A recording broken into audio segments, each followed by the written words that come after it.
Hey friends, welcome back to my YouTube channel. If you're new around here, I'm Liz and this is Declutter Discontent, where I help women live fully and freely in Christ by decluttering their hearts and their homes.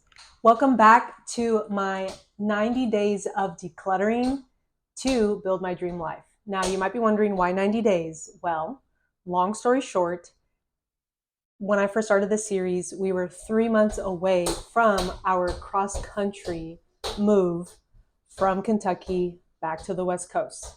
We've been here for 5 years and we finally felt like it was time because we just want to be near our families as we raise our son. So, more on that in future videos, but essentially we need to downsize. So, I've been decluttering every week, room by room, pile by pile, task by task. And so today you're in a different part of my house that you have not seen in previous videos. So this is my kitchen slash laundry room. Trash bag.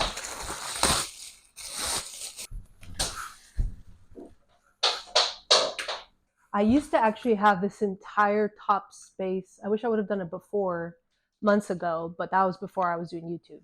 So, but I used to have a ton of like glassware. It was insane. Lots of hosting, which was really fun, but I did not need to have that much stuff. I have towels that are currently being used and currently that are in the washer. So I have green ones and like beige ones to match our shower curtain, but I'm gonna rehome these to a friend who needs some towels. I'm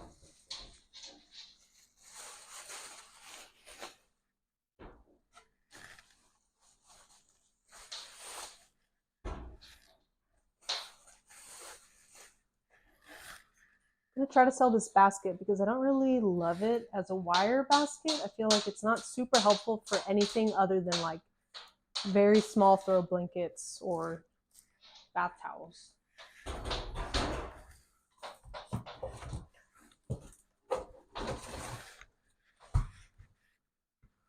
I have 3 beach towels, which those I'm gonna hold on to since we'll be driving distance from the beach again.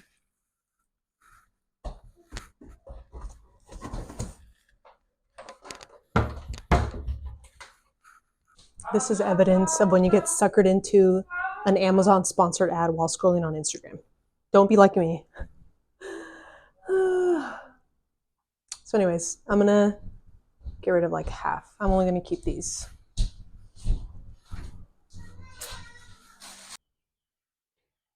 I wanted to share 2 takeaways as examples of what I mean by doing a declutter discontent.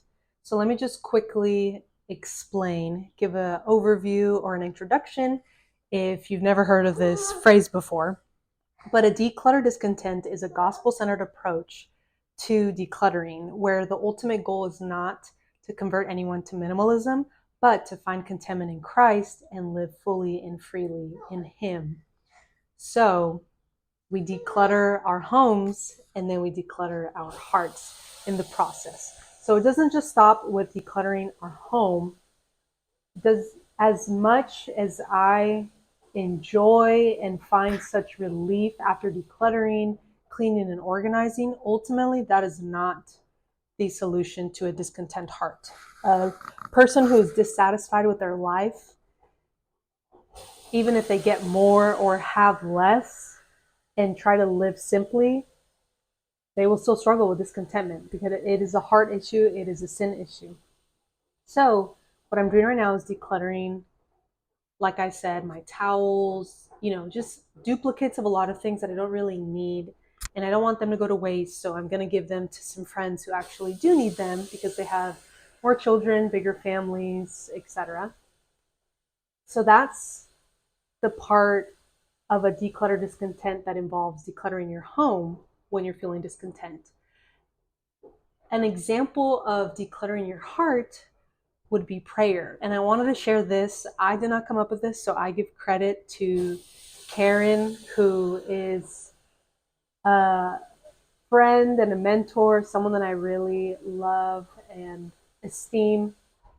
She said this to me a couple different times, and it just has really stuck with me. And she said whenever she would feel like she was grumbling or like had just like a hard time dealing with like the mundane of like, oh, I have to do laundry again and again and again for the rest of my life. And she has 3 adult children now and several grandchildren. And so at the time, her adult children were young, and she said that her perspective shifted when she would actually use that time every time she would fold someone's laundry, whether was her husband's laundry or one of her children's laundry. As she was folding them, she would say, like, I'm going to use that time to pray for these individuals. Also, in case you're wondering, Liz has a mini fridge in addition to her fridge. Our fridge is broken. So this was a temporary help from our church. They said, take the mini fridge from the office for now. Yep.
What's our task for today? Our task is to donate some books. Oh, no. To put some books out for Liz's yard sale or indoor/shed sale. Okay, we didn't need to say all that. What's the point of this task is what I'm saying. To rid us of some books. Okay, that are mostly yours. Making progress.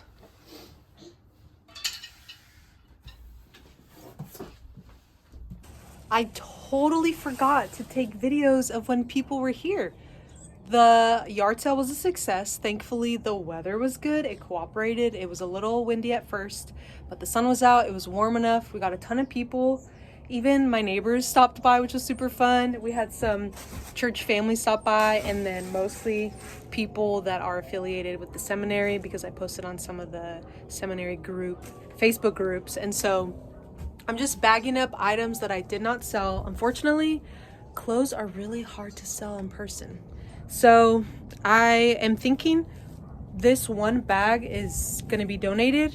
This other bag are items that I'm going to try to post on my Instagram one more time. And if not, I just got to part with them. So I'm cleaning up our shed right now because we had 2 tables worth of clothes, home decor, accessories, that sort of thing. So here's the shed.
Okay, I am done for now.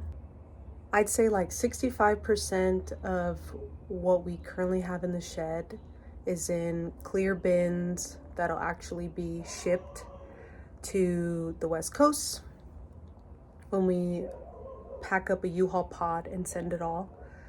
And then the rest of what's remaining in the shed is going to be donated. And I will say, I didn't expect to get emotional. As you can tell, I owned a lot of event planning supplies, and to some people that might seem kind of random or strange, but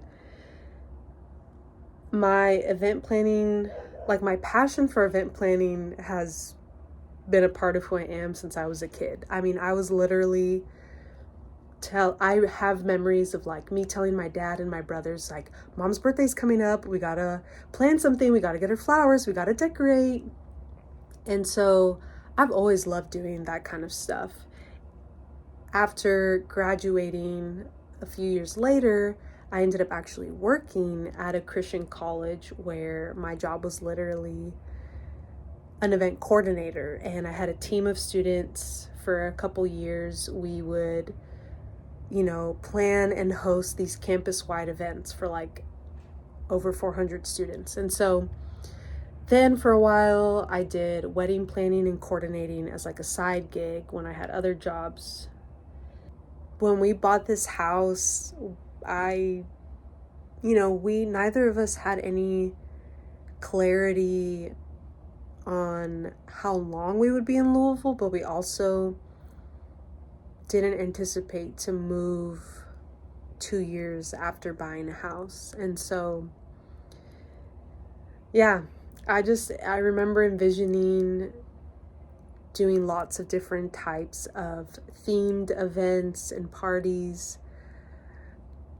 Yeah, I hosted a 4th of July party once last summer when I was a few months postpartum, and I hosted a graduation party for Austin, but the theme was called the Lavoie LaCroix party, and so everything was themed LaCroix. And I said, you know what, this is going to be the first annual Lavoie LaCroix party, and we'll host one every single year, however long we're here in this house. And I'm sure I will still host that party eventually once we get settled in the near future. The whole point of it was like a summer kickoff party. We're hosting an Easter lunch soon, and that'll be the last time that we host a gathering here at our house. And yeah, it's really bittersweet because I love this house and I love the yard. In the short amount of time that we've been here, we've made a lot of memories. It's been a really hard 5 years, but hard is not the same thing as bad. And that's how I feel about leaving this house and this state and this church community.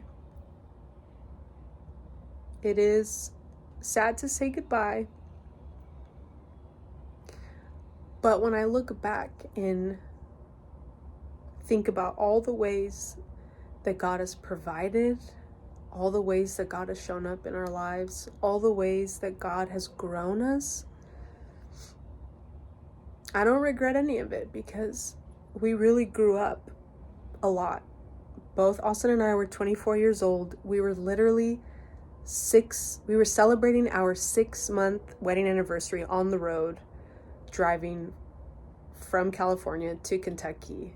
And now when we drive back to the West Coast, we will be driving as 30-year-olds with a 1-year-old baby, a son, and I'm just really grateful for the life that we built here. And I'm,